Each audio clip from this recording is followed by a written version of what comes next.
I wouldn't really call it jumping in it like that. It was just a part of my growing up thing, you know. We grew up around those times where, you know, once that crack epidemic hit, it really fucked up a lot of shit. Like it fucked communities up.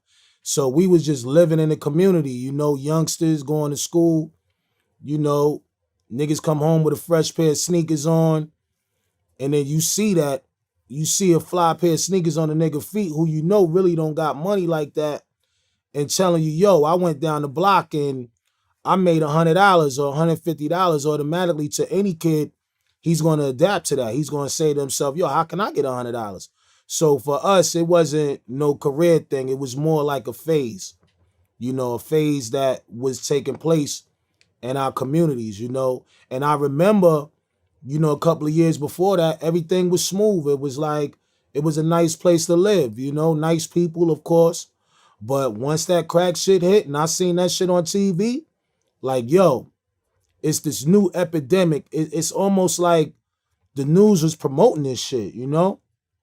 Next thing you know, I find myself coming outside and it's loaded with fiends out there just looking for this drug.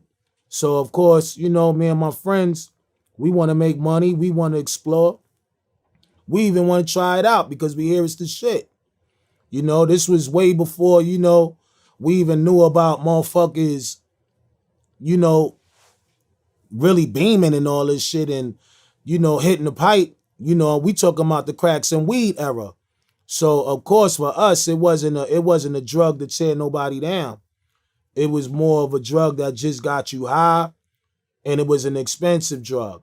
But nobody knew it was going to start damaging people the way it did. But for us, we was getting fly, mixing it with weed. You know, back then we was, you know, sniffing blow and all that shit. Just young, wild kids at the age of 14, 13, 14, 15. That was